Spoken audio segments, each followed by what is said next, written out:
Hello and welcome. This is Framinthor, and unless you've been living under a rock, Microsoft is buying out Actiblizzking for $69 billion. Damn. I could use $1 billion. I mean, throw on my way, I don't mind. Anyways, so today I want to compare. A lot of people are asking, is it a good thing? Is it a bad thing? Well, let's look at the games that are owned by Microsoft and let's compare them to the games owned by Blizzard. I mostly care about the Blizzard games, not so much about the Activision games, but I did add some of the COD games into the equation as well, just because it is a pretty popular franchise within Activision, so we can use that as an example as well. Anyways, so this is the Xbox Game Studios. These are all of their basically gaming companies that they own. All right, so I already calculated the average player rating reviews for the games, and I have 24, I believe.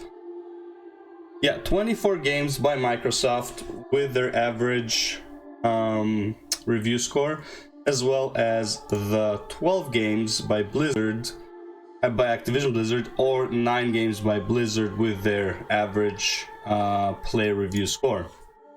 So let's get started. Now, Halo Infinite, pretty good game apparently. It's not my thing, don't really play it, but I hear only good things. And the reviews show it. 8.9. Age of Empires 4.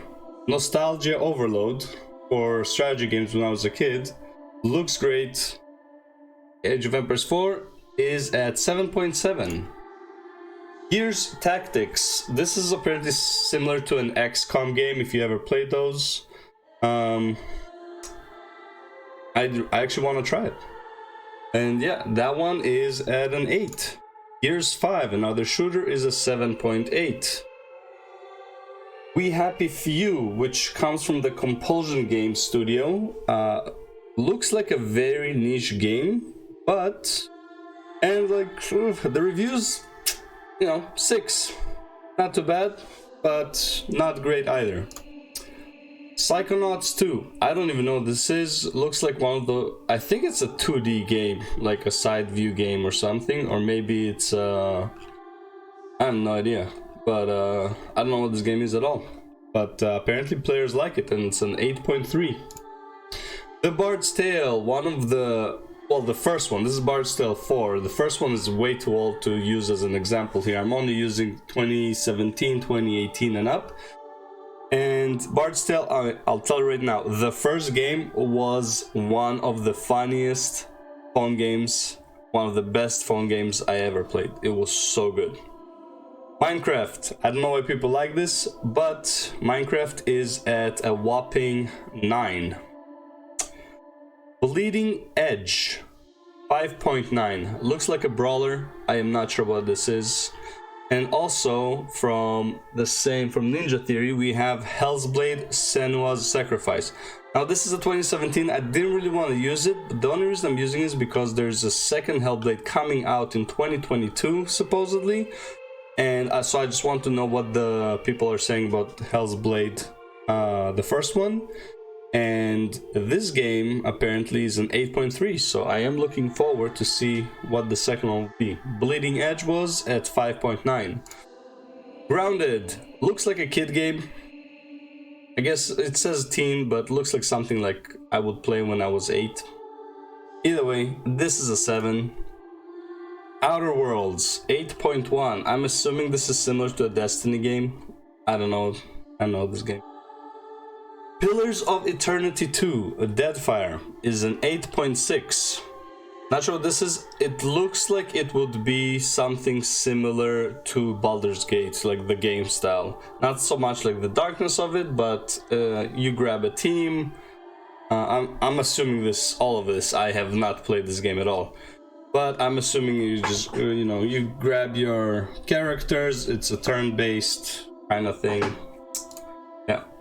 Who doesn't know Playground Games? One of the best racing games out there. Forza Horizon 5 and Forza Horizon 4, as well as the makers of Fable, I guess. Unfortunately, Fable is not out yet. I am actually really looking forward to it. Anniversary was a great game. And the Forzas are 9.2 for the Forza 5 and a 9 for the Forza 4. Sea of Thieves, one of the most popular pirate games as far as I know, with a score of 6.9, which I'm assuming was higher before and just dropped because there's no more real content as far as I heard. A lot of people are complaining that the content is kind of like meh. Battletoads, another nostalgic game. Apparently this was remade, I didn't even know about, in 2020. It is a kid's game, but honestly, it looks like something I would play for nostalgia reasons, or something I would play on like a Nintendo Switch. Either way, Battletoads is also a 6.9. State of Decay 2, also a 6.9. There's a lot of 6.9s as well as the $69 billion. State of Decay 2, zombie survival, I'm assuming, game, 6.9. Fallout 76, The Disaster, 4.9. I don't even need to go into Bethesda. Oof. That is, yeah. Well, finally something brought down the average. Let's say this, without these two games, the average would be substantially higher. So yeah, Fallout 76, 4.9. Elder Scrolls Blades is a phone mobile game, city builder, I think, and a dungeon crawler. I am not 100% sure, but it's like kind of an RPG. This one is also a 4.6, not too successful. ESO, this is the best comparison we have for WoW right now, because now Microsoft will have both World of Warcraft and Elder Scrolls Online. And Elder Scrolls Online is at a 7.2. I actually expect to be higher, but because of, I'm assuming, the bugs and the latency issues that the game has, and like how the players, like there's this whole lagging issue when you have too many players doing like PvP in Cyrodiil or whatever, the game lags out. As far as I know, ES only has one server in NA, and if you're not like, I don't even know where it is, I'm assuming it's in California. If you're not in California, where the server is, your latency is not the greatest. Like you get pings like at 60 and then suddenly jumps to 900 for a couple seconds, then you go back to 60, and it's just not fun to play because of these issues. But overall, I think the game, if it didn't have those issues, would be a fantastic game. Doom Eternal, one of the best comebacks of a very old franchise. Doom Eternal is at an 8.5 and pops out some expansions as well. I have it on my Steam. I haven't played yet. I really want to get to it, but I want to finish Dark Souls before. And then we have Deathloop. Not sure what this is. This was a bit biased because the game reviews were like at around a 6.6 was the average, and then the reviews from the website was like a 10 or a 9.5, and it's like, okay, like you can't have, I don't trust these reviewers when it's like a 10 while the players are saying it's like a 6.5, you know, it's too much. So I didn't take into account at all what the website was saying because too big of an outlier. Either way, so these are the 24 games that I checked by Microsoft that are the most current, and their total average is a 7.4. Now, let's take the Blizzard games as a point of comparison, okay? So I used, for Blizzard, I have Diablo 3, I have Diablo 2 Resurrected, I have StarCraft 2, World of Warcraft Current, like retail, World of Warcraft Classic, Hearthstone, Overwatch, Warcraft 3 Reforged, another disaster, Heroes of the Storm, StarCraft Remastered. That's for the Blizzard games, and then the Activision ones, I have Warzone, Cold War, and Black Ops 4. So Diablo 3 is at a very surprising 7.9. I mean, I know that there's no content in the game, so that's why I assume it would be lower. But gameplay-wise, in my opinion, every season is actually pretty enjoyable. The only problem is there's nothing to do. You do your, you grade the rifts, and it's like, okay, I'm done. But as far as gameplay wise, I can see why it's a good game. D2 Resurrected, I am actually very surprised about this one, is a 7. I thought it would be substantially higher, like an 8.5, but apparently it is a 7. I'm assuming because people want more content, because right now it's like, you know. The problem with ARPGs is like if there's no content, I guess it's like it dies out fairly quick. StarCraft 2 8.6, World of Warcraft Retail 8.2. Definitely not correct. I mean, unless just like the people who quit don't even want to bother with giving reviews, but whatever, we'll live with that. 8.2. WoW Classic 6.9. Honestly, I think it's lower, but the Classic Andes probably think it's an 11 out of 10 game, so it is what it is. Hearthstone 8.1. Okay. Overwatch 7.9, understandable. Warcraft 3 Reforged 3.5. Now that's that's low. Heroes of the Storm 7.6. I wish they would do more work with Heroes of the Storm because the potential is there. I actually did like the game, just didn't come at the best time and not enough work. But in my opinion, it is the most accessible MOBA out of all the MOBAs I played, which is like Han, League of Legends, Dota 2, and Smite. From all those 4, I think Heroes of the Storm is by far the most accessible one, and I wish they would just like build up on it, but not gonna happen, it seems. StarCraft Remastered 8.9, very understandable. Warzone 6.8. Cold War 6.5 and Black Ops 4 6.1. Now the overall average for Blizzard is an 8.3 and the overall average with Activision, with Call of Duty, is a 7.3. So given that, I would say the average of the Microsoft games is not far off from the Blizzard games, sorry, from the Activision games, but the Blizzard specific games are an 8.3. What I'm assuming from this, because the players are kind of liking it, all that really will change here is how much are these games earning.